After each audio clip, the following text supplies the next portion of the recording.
오늘 말씀 같이 한번 보겠습니다. 다니엘서 6장 1절에서 10절 말씀입니다. 성경을 다른 책들은 과학적으로 증명이 안 되는데요. 성경을 읽으면 놀랍게도 오른쪽 뇌하고 왼쪽 뇌의 기능이 바뀐답니다. 굉장히 놀랍지 않습니까? 저는 그 소리를 듣고 깜짝 놀랐습니다. 성경을 소리내어서 읽을 때마다 오른쪽 뇌와 왼쪽 뇌가 다른데 그 하는 일들이 다릅니다. 오른쪽 뇌는 이제 뭐 듣기, 읽기, 그 다음에 이제 왼쪽 뇌는 감정을 이렇게 표현하는데 그게 이렇게 바뀌면 어떤 현상이 일어나냐면 기존에 있는 뇌가 기억하고 있는 모든 것 플러스 그 다음에 기능이 바뀌면서 일어나는 그 일들로 인해서 뇌의 기능이 100% 상승한다는 뜻입니다. 그게 하나님 말씀을 읽을 때만 그게 그렇게 뇌가 움직이는 것을 뇌과학자들이 발견해서 성경은 소리내서 읽는 것이 참 중요하다고 합니다. 그래서 우리 오늘 말씀 다니엘서 6장 1절에서 10절 말씀 다 같이 소리내서 띄워주시면 같이 읽겠습니다. 다리오가 자기 뜻대로 고관 120명을 세워 전국을 통치하게 하고 또 그들 위에 총리 셋을 두었으니 다니엘이 그 중에 하나이라. 이는 고관들로 총리에게 자기의 직무를 보관하게 하여 왕에게 손해가 없게 하려 함이었더라. 다니엘은 마음이 민첩하여 총리들과 고관들 위에 뛰어남으로 왕이 그를 세워 전국을 다스리게 하고 한지라. 이에 총리들과 고관들이 국사에 대하여 다니엘을 고발할 근거를 찾고자 하였으나 아무 근거 아무 허물도 찾지 못하였으니 이는 그가 충성되어 아무 그릇됨도 없고 아무 허물도 없음이었더라. 그들이 이르되 이 다니엘은 그 하나님의 율법에서 근거를 찾지 못하면 그를 고발할 수 없으리라 하고, 이에 총리들과 고관들이 모여 왕에게 나아가서 그에게 말하되 다리오 왕이요 만수무강하옵소서. 나라의 모든 총리와 저와 총독과 법관과 관원이 의논하고 왕에게 한 법률을 세우며 한 금령을 정하실 것을 구하나이다. 왕이여, 그것은 곧 이제부터 30일 동안에 누구든지 왕 외에 어떤 신에게나 사람에게 무엇을 구하면 사자굴에 던져 넣기로 한 것이니이다. 그런즉 왕이여, 원하건대 금령을 세우시고 그 조서에 왕의 도장을 찍어 메대와 바사와 고치지 아니하는 규례를 따라 그것을 다시 고치지 못하게 하옵소서 하매, 이에 다리오 왕이 조서에 왕의 도장을 찍어 금령을 내니라.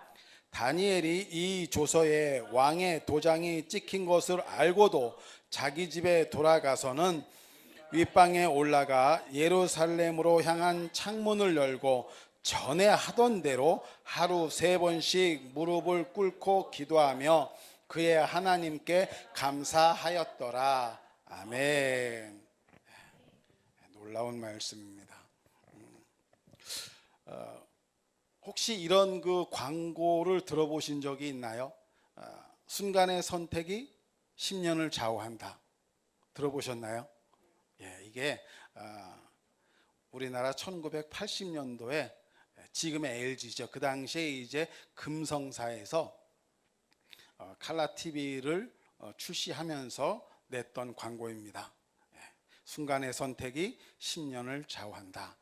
즉 LG에서 만든 텔레비전을 사시면 10년 동안은 끄덕없이 정말 잘 사용할 수 있습니다.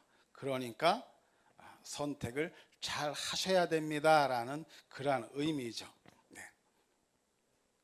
우리는 우리의 그 삶에서 보면 항상 선택 가운데 살아가고 있는 것을 알 수 있습니다. 내가 느끼든지 못 느끼든지 우리는 선택 속에 살 수밖에 없습니다. 오늘 예배에 비대면으로 참석을 할 것인지 대면으로 참석을 할 것인지, 또 오늘 예배 후에 점심 식사는 나가서 먹을 것인지 집에 가서 먹을 것인지 우리는 다 선택을 해야 됩니다. 학생들은 내가 공부를 열심히 할 것인지, 아니면은 좀 꾀를 피면서 할 것인지, 아니면 내가 이제 어떤 대학을 가야 될지에 대한 선택도 해야 됩니다. 이게 우리의 일상생활뿐이 아니라 우리의 신앙생활도 마찬가지입니다. 분명한 것은 내가 선택한 것에 대해서는 그 열매를 내가 먹을 수밖에 없다는 겁니다. 그러면 그 열매가 우리의 삶에서 또 우리의 신앙생활에서 풍성하고 아름답고, 그리고 정말 누가 보기에도 정말 멋진 선택의 멋진 열매야 라고 느낄 수 있도록 하는 것은 전적으로 우리에게 달려 있습니다. 베드로후서 9장 19절에 보면 이런 말씀이 있습니다. 진자는 이긴 자의 종이 된다. 이전까지는 아담이 잘못함으로 인해서 우리는 패배의 열매를 먹었습니다. 아담이 하나님을 선택하지 아니하고 사단의 유혹을 선택하는 바람에 참으로 어두운 그러한 열매들을 지금까지 먹었습니다. 늘 두려움에 살아야 되고요, 늘 사망의 걱정 속에 살아야 되고요, 늘 실패와 늘 절망과 질병과 여러 가지 고통의 열매를 먹으면서 살아왔었습니다. 그래서 하나님께서 누구를 보내셨습니까? 예수 그리스도를 보내주셨습니다. 그래서 그 모든 것에 대해서, 사망 권세에 대해서 완벽하게 승리하시고 거듭난 우리에게 새 생명을 주셨고, 특별히 감사한 것은 하나님의 본성을 주셨다는 겁니다. 하나님과 같은 생명을 주셨다는 겁니다. 그 안에는 사랑이 있고요, 하나님처럼 정말 모든 삶에서 모든 상황 속에서 이길 수 있는 승리가 있고요, 그 안에는 모든 것을 탁월하게 할 수 있는 지혜와 능력이 있습니다. 그 승리를 예수 그리스도를 통해서 우리에게 주셨다는 겁니다. 이제 우리는 바른 것을 명확하게 선택할 수 있는 그러한 자들이 되었습니다. 오늘 본문 말씀은 우리가 너무나 잘 아는 말씀입니다. 이 고레스 왕 때 이제 다니엘이라는 이 총리가 너무 정직하고 그리고 신실하고 너무 특출나게 뛰어나니까 그를 시기한 많은 옆에 고관들이 그를 끌어내릴 음모를 준비합니다. 그리고 나서 이제 충성스러운 표정으로 그들의 한 법령을 만들어서 왕에게 올리죠. 고레스가 아니고 다리오 왕에게 이제 그렇게 하죠. 네. 그런데 다리오 왕은 그 계략을 알지 못하고 본인 자신에게만 무엇을 구하거나 기도해야 된다는 그러한 우월감에 그 조서에 도장을 찍고 맙니다. 그런데 그 도장을 찍은 것을 알고도 다니엘은 놀라운 선택을 합니다. 그는 죽음을 불사하고 하나님을 선택을 합니다.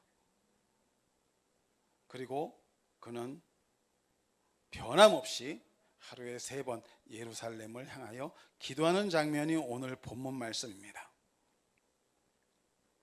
저와 여러분들도 오늘 본문 말씀을 읽은 것처럼 이러한 선택을 할 수 있을까요?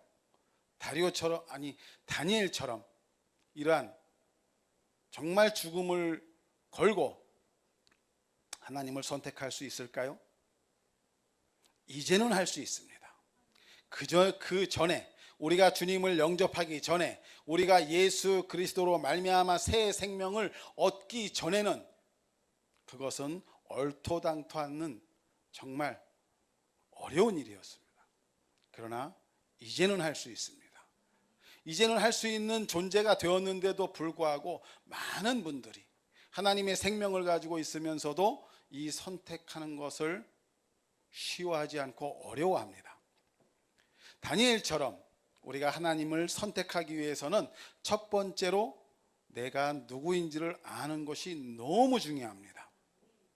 성경은 우리에게 이렇게 표현합니다. 베드로전서 2장 9절 말씀입니다. 같이 읽을까요?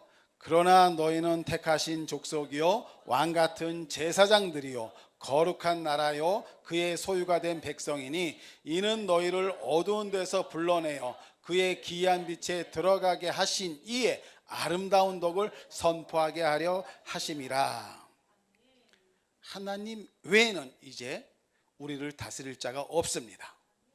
그리고 그 하나님으로부터 나오는 그 사랑을, 하나님과 우리의 관계를 끊어버릴 자도 이제는 더 이상 존재하지 않습니다. 아니요, 존재는 하고 있지만 끊을 수 있는 능력은 없습니다. 우리를 보고 뭐라고 합니까? 왕 같은 제사장이고, 즉 왕족이라는 뜻입니다. 한 나라의 왕의 권력은 너무 막강한데 그 권력이 우리에게도 주어졌습니다. 우리는 이제 왕 같은 제사장으로 이제 하나님의 임재 앞에, 하나님 앞에 어떤 경우에도 당당하게 정죄감이나 열등감 없이 설 수 있는 자격이 부여가 되었습니다. 예수 그리스도가 깨뜨린 사망의 권세가 우리에게 주어졌습니다. 즉 바꿔 얘기하면 승리자의 삶이 우리에게 주어졌다는 것입니다. 우리 히브리서 2장 14절 15절 같이 한번 보겠습니다. 자녀들은 혈과 육에 속하였음에 그도 또한 같은 모양으로 혈과 육을 함께 지니심은 죽음을 통하여 죽음의 세력을 잡은 자 곧 마귀를 멸하시며 또 죽기를 무서워함으로 한평생 매어 종노릇하는 모든 자들을 놓아주려 하심이니. 네, 우리들이 육신 속에 살기 때문에 우리 주님이 육신의 모양으로 오셔서 마귀를 그 대가를 치르시고 멸하셨습니다. 그리고 이제 종노릇하는 자가 아니라 이제는 당당하게 승리자, 하나님의 아들의 권세를 가진 자로 해방시켜 주셨다고 말씀하고 있습니다. 우리 하나 더 보겠습니다. 골로새서 2장 14절 15절입니다. 우리를 거스리고 불리하게 하는 법조문으로 쓴 증서를 지우시고 제하여 버리사 십자가에 못 박으시고 통치자들과 권세들을 무력하여 드러내어 구경거리로 삼으시고 십자가로 그들을 이기셨느니라. 아멘. 제가 그 전에 두려움에 떨고 어둠 속에 있을 때 이 말씀은 저에게 굉장히 빛이 되었습니다. 그래서 정말 당당한 자로, 내가 이런 자구나. 나를 그동안 얽매였던, 나를 속여왔던 어둠들이 예수 그리스도로 말미암아 이제 완벽하게 무력화됐구나. 무력화라는 말 아시죠? 오늘이 감사하게도 8월 15일입니다. 우리가 일제치하로부터 해방된 날입니다. 일본의 통치권이 무력화된 날입니다. 통치권이 아무런 힘을 발휘할 수 없게 된 날이 오늘입니다. 그래서 오늘 우리는 이렇게 자유롭게 행복하게 마음껏 주님께 예배할 수 있고 이렇게 감사할 수 있는 그러한 날이 되었습니다. 일본이 무력화되었기 때문입니다. 그렇듯이 우리를 그동안 속여왔던 모든 어둠들, 질병, 고통, 사망, 이 모든 그 권세가 사단으로부터 왔었는데 그 사단의 권세가 무력화됐다는 것입니다. 무력화된 것만 해도 감사한데 우리는 거기다가 하나님의 자녀가 되는 권세가 주어졌습니다. 그래서 이제는 사단에 대해서, 그 계략에 대해서 승리자로서 그들을 당당하게 맞설 수 있고 승리를 선포할 수 있는 자가 되었습니다. 네. 얼마나 놀라운 은혜입니까? 맞습니다. 이제는 우리의 승리자의 위치가 나의 정체성입니다. 나의 신분입니다. 나는 어떠한 경우에도 패배할 수가 없습니다. 예수 그리스도의 승리가 나에게 주어졌고 우리에게 주어졌기 때문입니다. 두 번째, 다니엘처럼 우리가 바른 선택을 하기 위해서는 내 안에 계신, 우리 안에 계신 성령님을 인식해야 합니다. 이제는 성령님이 우리 안에 계십니다. 저는 이 말씀을 상기할 때마다 내가 그런 자구나. 전능하신 창조주 하나님이 진리의 영으로 내 안에 계시구나. 이걸로 굉장히 담대함을 얻습니다. 제가 지난달 설교에서 히브리서 4장 12절 말씀을 가지고 살아계신 하나님의 말씀이라는 제목을 가지고 말씀을 드렸습니다. 그 살아계신 하나님의 말씀이 우리의 삶에서 실제가 되기 위해서는 우리가 말씀을 먹어야 한다. 또 말씀을 마음판에 새겨야 한다. 그 말씀으로 말하고 생각하고 행동하며 기능해야 한다고 말씀을 드렸었습니다. 그런데 오늘은 그 같은 말씀이 우리 안에 살고 계신데 그 말씀이 우리 안에서 어떻게 움직이냐를 한번 다르게 표현하면서 조명해 보고 싶습니다. 우리가 말씀을 먹고 말씀을 마음판에 새기고 이건 너무 중요합니다. 그런데 이 표현들이 어디에 나와 있냐면 대부분 보면 구약 성경에 나와 있습니다. 특히 신명기에 보면은 너는 하나님의 말씀을 네 손목에 메고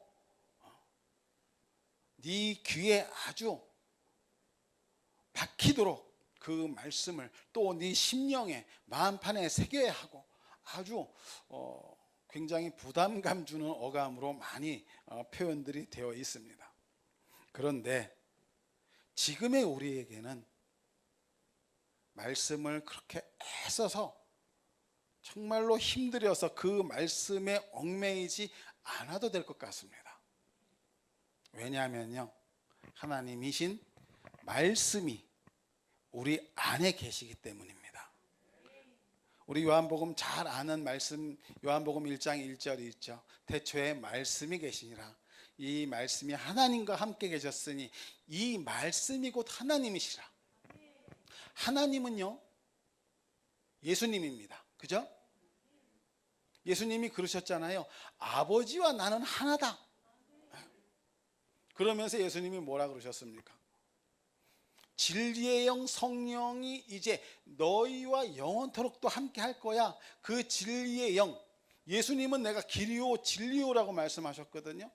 예수님이 성령의 모습으로 우리 안에 계시겠다고 합니다.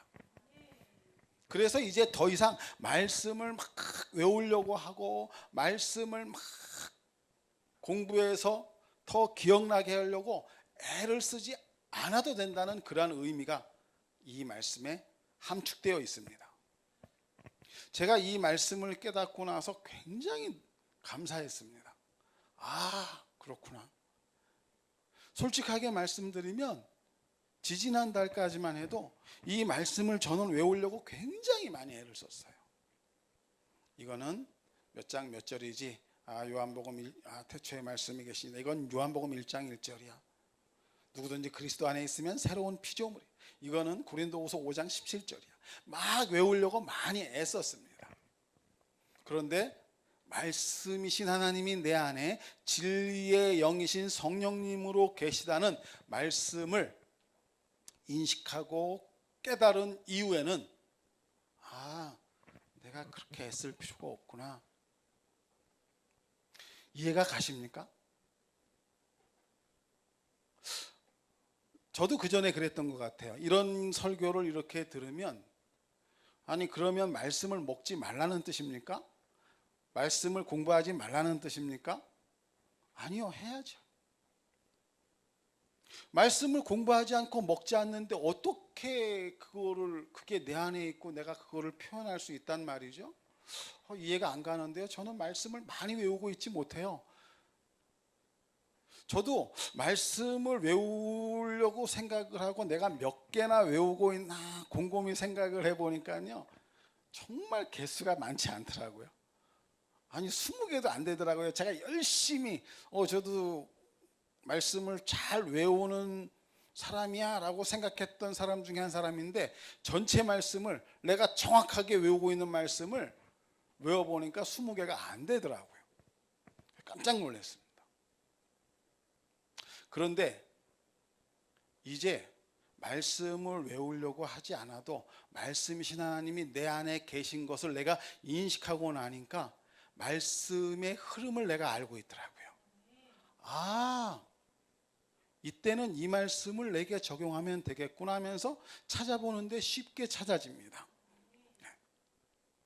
이것이 우리가 성령님이 우리 안에 계시다는 증거고 말씀이 내 안에 계시다는 증거입니다. 우리 성경 구절 한번 찾아보겠습니다.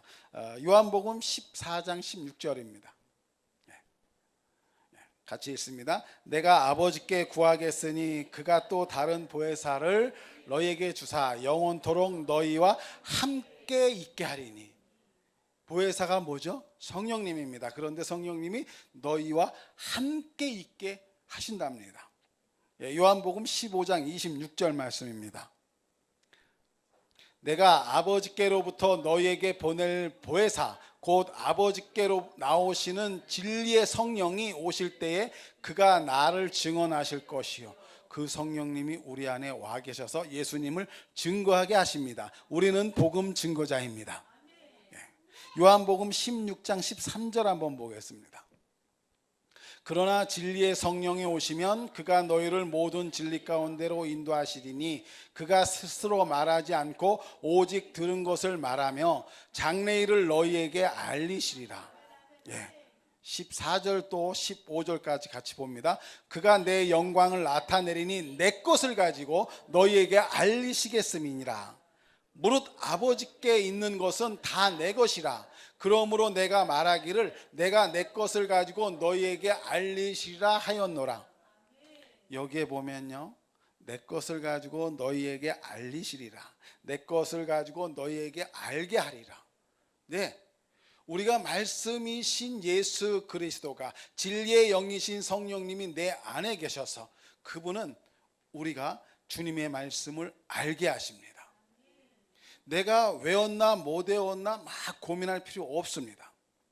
내 안에 주님이 계시다는 것이 인식이 되고 믿음으로 확증이 되는 순간부터 내가 살아가는 방식에 대해서 주님께서 말씀대로 알게 하십니다. 이거는 옳은 일이야, 이거는 옳지 않은 일이야, 명확하게 구분하게 하시고 알게 하십니다. 그래서 우리 안에 성령님이 계시다는 인식을 할 때 우리는 다니엘처럼 바른 선택을 할 수 있습니다. 우리 안에 진리의 영이신 성령님이 계십니다. 그래서 우리가 이제 말씀을 먹으려고 애를 쓰고 손에 묻고 마음판에 새기려고 애쓰는 것보다 우리는 앞으로 이렇게 표현하면 좋을 것 같습니다. 말씀을 내가 내 안에 재배치하겠다. 재배치하겠다. 세 번째로는요, 우리가 다니엘처럼 죽음을 불사하고 두려움을 극복하고 하나님의 말씀을 선택하려면 말씀에 익숙해야 되고 그리고 말씀을 고백하고 선포하는 훈련을 해야 됩니다. 우리 걸음마를 배우는 아이들 아시죠? 이제 조금들 이제 시간들이 지나시고 자녀들이 다 성장해서 걸음마 하는 아기들을 볼 기회가 적으실 텐데, 걸음마 하는 아기들 보면요, 쉬지 않고 걸으려고 일어서고 넘어지고 일어서고 넘어집니다. 아이들이요, 그 아기들이 걷기까지 약 3,000번 정도 넘어진다고 합니다. 그런데도 그 아이들은 걸어야 되는 그러한 그 갈망과 열정으로 인해서 끝내 걷게 되죠. 몇 번 걷다가 넘어져서 울 때도 있습니다. 아프기도 하지요. 그래서 아기들이 몇 번 걷다가 너무 아파. 나 걷는 거 별로 안 좋아. 나는 포기할 거야. 이런 아기 보신 적 있습니까? 그런 아기는 없습니다. 계속 끊임없이 그 열망을 가지고 갈망을 가지고 열정적으로 다시 도전하고 또 훈련합니다. 사실 그 아기에게 걷는 것은요, 본성입니다. 본성. 그 본성을 향해서 끊임없이 시도를 합니다. 우리 안에 계신 하나님의 본성, 말씀대로 살고자 하는 그 본성이 이미 하나님의 생명으로 주어졌기 때문에 우리는 그 말씀대로 행하려는 본성이 우리 안에 있습니다. 그래서 그것들을 꺼내 쓰기 쉽게 재배치하는 것이 바로 훈련이라고 하는 말로 표현될 수 있을 것 같습니다. 우리는 말씀을 끊임없이 매일 보면 우리 말씀의 실제 올라오잖아요. 그리고 고백기도 계속 하시잖아요. 그 이유는 언제든지 우리의 삶 속에서 말씀들이 즉각적으로 튀어나오고 나와서 살아낼 수 있도록, 안내할 수 있도록 우리가 재배치하는 것입니다. 우리 컴퓨터를 잘 쓰는 사람들 보면요, 컴퓨터에서 필요한 내용들을 밖에 폴더를 만들어 가지고 그 안에 저장해 놓고 필요할 때마다 즉각 꺼내 쓰지요. 그렇듯이 우리가 말씀에 대해서 인식하고 고백기도 하고 훈련하는 것은 언제든지 상황에 맞게 빨리빨리 꺼내 쓰기 위해서 재배치하는 것입니다. 그게 성령님을 인식할 때 가능하고요, 그것을 훈련하고자 하는 열망이 있을 때 가능합니다. 우리가 가끔 당황하는 경우가 있습니다. 말씀에 대해서 우리는 말씀이 이게 맞아.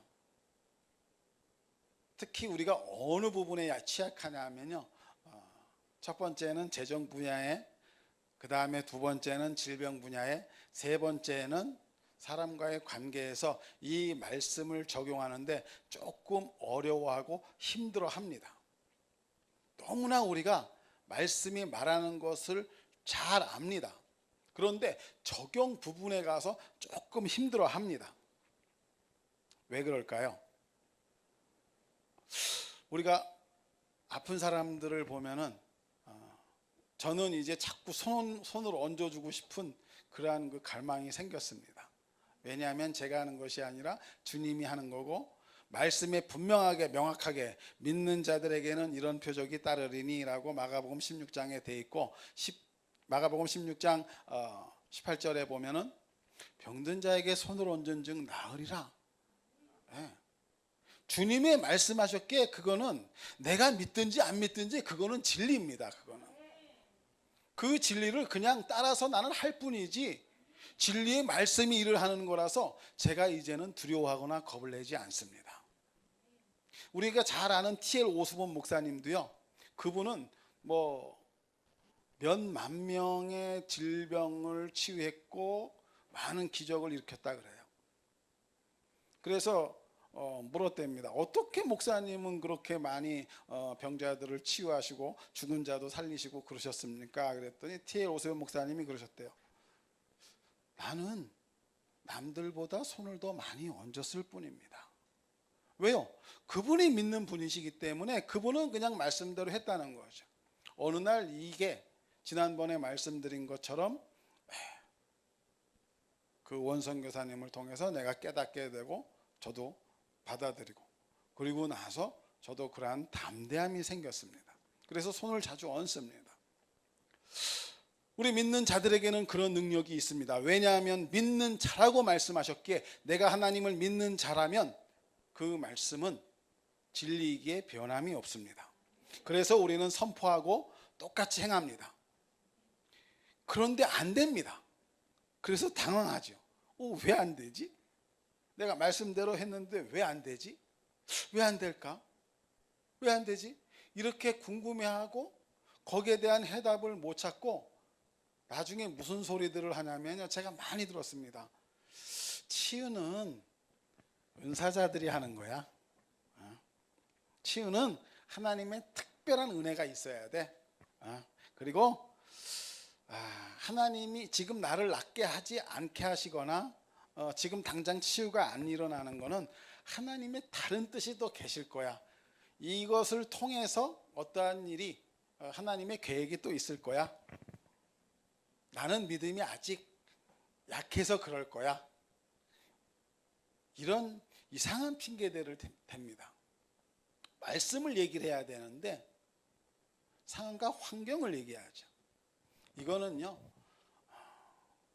그 분야에 대해서 아기가 일어나고 싶은, 걷고 싶은 이 갈망, 열정, 그리고 걸어야 되겠다는, 이 치유에 대해서 승리해야 되겠다는 그러한 열정과 갈망이 부족해서라고 봅니다.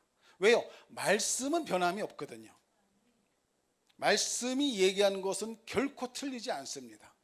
주님의 말씀이기 때문에 그렇습니다.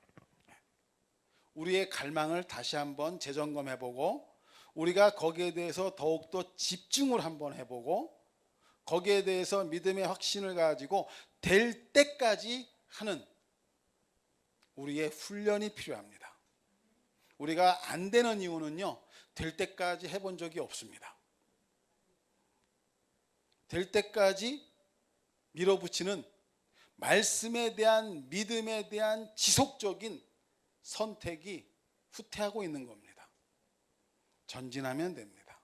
선택하시고 훈련하시고 말씀에 대해서 집중적으로 갈망을 갖고 달려드시면 그 말씀은 변함이 없기 때문에 됩니다.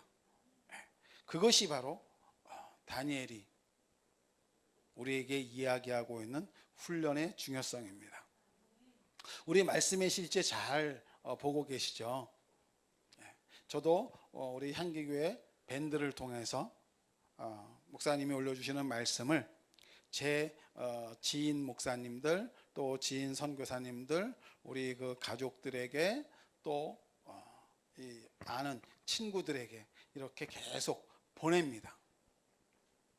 처음에는요, 그 말씀의 실제를 받아서 말씀의 실제의 능력과 효과를 아니까 보고서 저도 따라하고 고백하고 그리고 이제 쭉 보냅니다. 이렇게 몇 년을 하다 보니까요, 어느 날은 그냥 말씀의 실제를 받아고 그냥 보내고 있어요. 제가 먼저 하지 않고 그냥 보내고 있더라고요. 깜짝 놀랐습니다. 내가 하루의 시작을 대부분 말씀의 실제를 보면서 시작을 하는데 그 말씀의 실제 읽고 거기에 있는 음성 메시지를 한번 듣고 이렇게 해도 10분이 채 걸리지 않습니다. 그런데 내가 그거를 소홀히 여기고 그냥 쭉 보내고 있더라고요.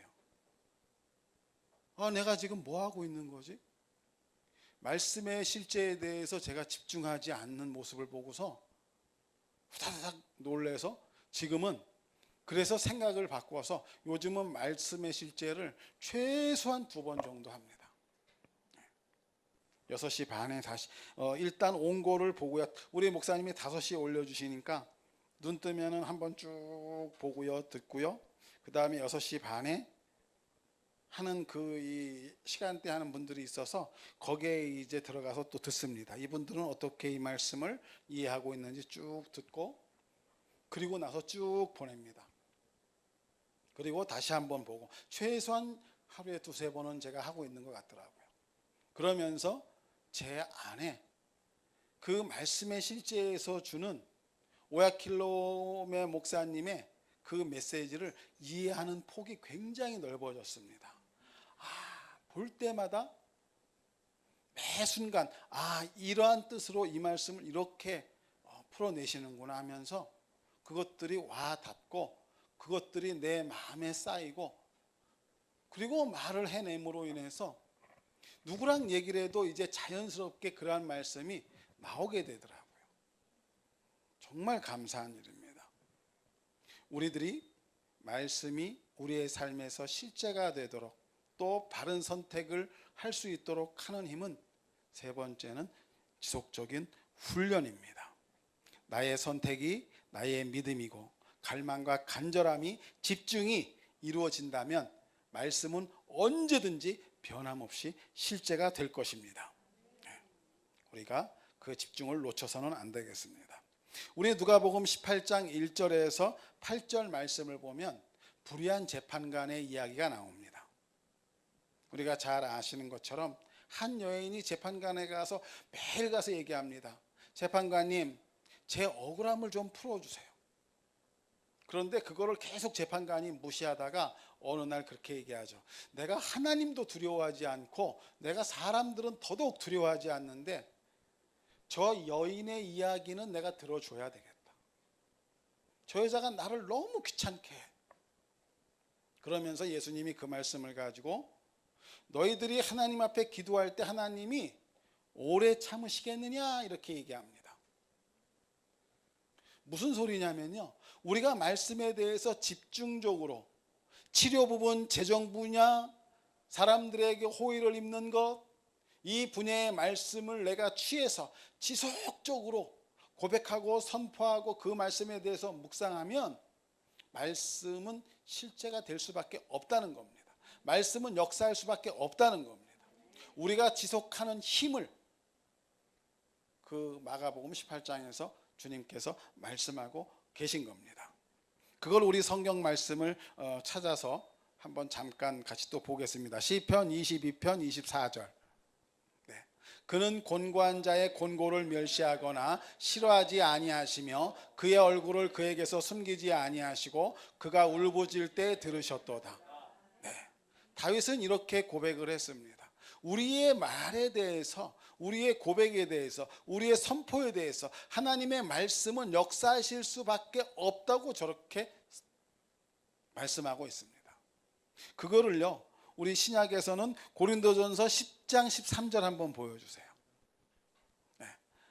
사람이 감당할 시험 밖에는 너희가 당한 것이 없나니 오직 하나님은 미쁘사 너희가 감당하지 못할 시험 당함을 허락하지 아니하시고 시험 당할 즈음에 또한 피할 길을 내사 너희로 능히 감당하게 하시느니라. 아까 누가복음 18장 과부의 재판처럼 하나님은 오래 참지 않습니다. 말씀은, 주님은 우리의 응답에 대해서 결코 소홀하지 않으십니다. 우리가 지속적으로 말씀에 대한 신뢰를 가지고 될 때까지 하는 훈련은 정말 필요합니다. 저는 신학을 군대 갔다 와서 시작을 했습니다. 그리고 중간에 그만두고 세상길로 갔습니다. 그리고 다시 이제 나이 먹어서 다시 신학을 했습니다. 제가 신학 공부를 다시 할 때인데요, 이제 나이가 40이 넘어서 40대 후반에 다시 이렇게 하다가 보니까 두 가지를 병행을 해야 됩니다. 공부도 해야 되죠, 먹고 사는 문제도 해결해야 됩니다. 그래서 제가 편의점에서 일을 한 적이 있습니다. 밤 10시부터 그 다음날 아침 8시까지 월요일부터 금요일까지 한 달에 22일 혹은 23일을 일을 했습니다. 그때 받는 급여가 그 당시에 82만 원이었습니다. 근데 학비도 내야 되고 학교도 다녀야 되고 낮에는 학교 가고 저녁에는 공부하고 잠잘 시간이 참 부족했습니다. 그런데 생활비는 더더욱 부족했습니다. 그 당시 이제 이것저것 나가는 지출들을 다 계산해 보니까 한 140만 원 정도가 150만 원 정도까지 이렇게 필요하더라고요. 그런데 편의점에서 받는 거는 80만 원 조금 하루 더 일하면 85만 원 요 정도 이렇게 받을 때예요. 그러면 나머지 금액은 부족할 수밖에 없습니다. 그런데 그때 하나님께서 놀랍게 역사를 하셨습니다. 어느 날 편의점에서 일을 하고 있는데 노숙자 한 분이 들어왔습니다. 노숙자가 들어와서 물건을 샀습니다. 그런데 매일 오는 거예요. 매일 오다 보니까 그 사람하고 이제 이런저런 얘기를 하게 되고 매일 볼 때 똑같은 모습에 똑같이 시커멓고 똑같이 지저분하고 똑같이 냄새나고, 그런데 매일 보다 보니까 자연스럽게 얘기를 하다가 제가 일단 내 신분이 지금 신학생의 신분이고 하나님을 믿는데, 그 당시에는 이 복음을 모를 때였죠. 일단 복음을 전하자고 복음을 전했더니 자기도 하나님 믿는다는 거예요. 그래서 어느 교회 다니시냐 그랬더니 삼성동에 있는 강남교회 다니신데요. 굉장히 크고 이 순복음 계열의 그 교회 목사님은 그런 분, 제가 알기로는 그렇게 노숙자가 들어오면 절대 못 들어오게 하실 분이거든요. 근데 그 교회를 다닌다는 거예요. 그러면서 순복음 교회에 대해서 또 여러 가지 상황들을 너무 잘 알고 있더라고요. 그래서 믿다가 실족해서, 그래서 이렇게 이제 인생 포기하는 상황에 노숙자의 생활로 접어들었구나, 이렇게 생각을 했는데, 이분이 매일 오시다가 이제 친근해지고 나서 한 달쯤 됐을 때 갑자기 저에게 돈으로 5만 원을 주더라고요. 그래서 제가 이거는 받을 수가 없다고, 왜 나한테 주냐고 그랬더니 영적 전투자금이래요. 그래서 아니 이게 무슨 뚱딴지 같은 소리냐고. 그리고 저는 그랬어요. 이분이 갑자기 어서 큰 돈이 생겼구나. 그래서 또 나를 돕는 마음이 또 발동해서, 그래서 아니 그 큰 돈이 생겼어도 노숙자들의 그 생활은 제가 뻔하다고 생각을 했거든요. 그것도 언젠가는 흐지부지 쓸 거고, 또 그러다 보면 1,000원이 굉장히 귀하게 여겨질 때가 있을 거다. 그분 말고 다른 노숙자들도 그 편의점에 오는데 동전을 모아가지고 와서 그 당시에 1,100원을 놓고 소주 한 병을 사갖고 왔거든요. 다른 노숙자들은 그 소주 한 병 사가는데 1,100원을 동전을 구걸받아서 오는 상황인데, 이 사람은 항상 10,000원짜리를 내고 물건을 사더라고요. 그래서 어서 돈이 많이 생겼거나 하여튼 받고 싶은 마음이 안 들어서 제가 받을 수 없다고 그랬더니 아니라고, 이게 그분이 결정적으로 하는 말, 하나님께서 저에게 이 돈을 주라고 시켰다는 거예요. 그래서 받았습니다. 그랬는데요, 그 다음 날도 오고 매일 온다 그랬잖아요. 거의 매일 오는데 한 번 주기 시작하더니 매일 주는 겁니다. 그래서 그 달을 제가 체크를 이렇게 해봤더니 그 달에 16번으로 와가지고 16번을 줬습니다. 80만 원을 저한테 주고 간 거예요. 그 달에 제가 받아야 되는 급여가 80만 원이고 그 노숙자가 준 돈이 80만 원이다, 160만 원이니까 저희 한 달 생활 쓰는데 아무 문제가 없더라고요. 그 다음 달은요 20번으로 왔어요. 세빈이도 놀랬구나. 이렇게 계속 몇 개월을 쭉 가는데, 제가 어느 날 그분이 안 오면 섭섭하더라고요. 그래서 제가 집에 가서 신목사님한테 그랬습니다. 그분이 이제 저희 부부는 그분을 까마귀라고 불렀어요.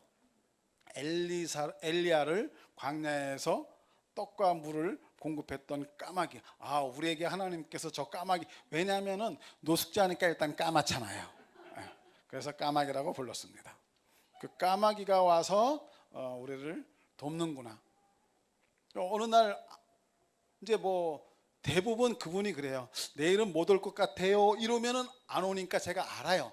내일은 안 오는구나 해서 기대를 안 하는데, 말없이 안 오니까 제가 섭섭한 거예요. 그래서 제가 신목사님한테 가서 그랬어요. 오늘 까마귀가 안 왔어요. 그랬더니 저를 가만히 신목사님이 보시면서 그래요? 그런데 섭섭해요? 그러더라고요. 그래서 글쎄 안 왔네. 그러고 말았어요. 근데 한 번 또 안 오더라고요. 그래서 오늘도 까마귀가 안 왔어요. 그랬더니 저한테 까마귀가 안 온 게 까마귀가 안 와서 섭섭한 거예요? 아니면은 그 5만 원을 못 받아서 섭섭한 거예요? 저한테 그러더라고요. 그래서 제가 저를 한번 봤습니다. 봤는데 돈을 못 받아서 돈이 안 와서 섭섭한 게 있더라고요. 그래서 창피해서 말은 못하고 가만히 있었더니 신 목사님 그러더라고요. 이번 달만 일하시고 거기 그만두세요. 아니 그게 무슨 소리냐고. 지금 당장 먹고 살아야 되고 거기서 받는 80만 원도 있고 또 까마귀가 오는 돈 그게 있어야 생활하는데 그거 그만두면 안 되는데 했더니 아니에요, 그만두세요. 아니 왜 그만둬야 됩니까? 그랬더니 저한테 이렇게 말씀하시더라고요. 당신이 재정에 대해서 하나님의 공급을 의지하지 않고 까마귀를 의지하고 있습니다. 그러더라고요. 그렇구나. 그래서 그만두셔야 됩니다. 아니 그래도 지금 상황이 당장 그만두면 한 달 벌어서 한 달 먹고 사는 우리가 그만두세요. 계속 까마귀를 바라보실 겁니까? 하나님을 바라보실 겁니까? 어디를 선택할 겁니까? 너무나 정확하고 확실한 말씀이어서 알겠습니다. 그리고 그만두었습니다. 제 안에 그 마음이 있더라고요. 까마귀에게 제가 또 섭섭해서 얘기했어요. 저 이번 달만 일하고 그만둘 겁니다. 그랬더니 그만두면 안 된다고 그러면서 그날은 저한테 10만 원을 주더라고요. 돈이 적어서 그러는 줄 알고 10만 원을 주더라고요. 그래서 아니라고. 이제 더 이상 받지 않을 거라고. 제 정도 하나님을 선택해야 됩니다. 그리고 나서요. 한 달 정도 우리가 고생을 했지요. 이제 그달은 받은 돈이 있어 놓으니까 그걸로 생활했는데 그게 떨어지고 나니까 다음 일을 구할 때까지 굉장히 어려웠습니다. 그런데 하나님은 결코 오래 참지 않습니다. 하나님께서 예비하신 다른 길이 있었는데요. 그 다른 길을 열어놓으시면서 정말 그때는 여유 있게 넉넉하게 부어주셨습니다. 그 이야기는 시간상 못하고요. 필요하시면 개별적으로 오시면 간증해 드리겠습니다. 네, 맞습니다. 그때 저의 선택은 신 목사님을 따라서 하나님을 선택했었습니다. 하나님은 결코 우리가 오래 기다리도록 더 많은 고생을 하도록 놔두지 않으십니다. 이미 열어놓은 길을 보게 하십니다. 발견하게 하시고 취하게 하시고 그리고 누리게 하시고 흘려보냅니다. 우리 에베소서 4장 13절 말씀 한번 보겠습니다. 하나님의 아들을 믿는 것과 아는 일에 하나가 되어 온전한 사람을 이루어 그리스도의 장성한 분량이 충만한 데까지 이르리니. 네. 우리는 말씀을 명확하게 알아야 됩니다. 네. 말씀을 잘 알기 위해서는 말씀을 재배치하는 훈련은 정말 필요합니다. 우리가 칼을 잘 사용하려면 칼 쓰는 연습을 많이 한 사람들은 칼을 잘 다루는 것처럼 우리 안에 말씀이 계신 것, 하나님이 계신 것은 틀림없습니다. 그러나 그 말씀을 잘 사용하기 위해서 재정에 필요할 때는 재정의 말씀을, 치유가 필요할 때는 치유의 말씀을, 사람과의 관계가 필요할 때는 은혜의 말씀을 잘 꺼내 쓸 수 있도록 계속 꺼내서 재배치하고 사용하는 것은 정말 중요합니다. 그것이 바로 우리가 하나님을 아는 지식에 자라가는 것이고 그리스도의 장성한 분량에 이르는 것입니다. 우리의 정체성, 우리가 승리자라는 것을 아는 것은 너무나 중요합니다. 그리고 우리가 우리 안에 말씀이신 하나님이 성령님으로 함께 계시다고 인식하는 것은 더더욱 중요합니다. 그리고 그 성령님의 인도하심을 따라서 말씀을 재배치하고 끊임없이 될 때까지 하는 훈련은 정말도 또한 중요합니다. 그리고 그러한 것들이 이루어질 때, 그것들이 내 삶에서 훈련이 되고 완벽하게 인식이 되고 고백이 될 때, 우리는 다니엘처럼 명확하고 분명한 하나님을 선택할 수 있습니다. 우리 다 같이 선포하겠습니다. 나는 승리자입니다. 내 안에 하나님의 영 성령님이 계십니다. 나는 말씀을 능숙하게 다루는 자입니다. 나는 언제나 하나님의 말씀을 선택하는 자입니다. 기도하시겠습니다. 기도하시겠습니다. 주님께서 우리를 실패자, 사단의 종에서부터 구원하여 주셨습니다. 그리고 그 승리를 우리에게 주셔서 감사합니다. 승리를 주셨을 뿐 아니라 하나님의 생명으로, 또한 예수 그리스도의 진리의 영으로 우리 안에 함께 거하시며 영원토록 함께 하셔서 감사합니다. 그리고 하나님의 말씀을 따라 살아갈 수 있도록 생각나게 하시고 알려주셔서 감사합니다.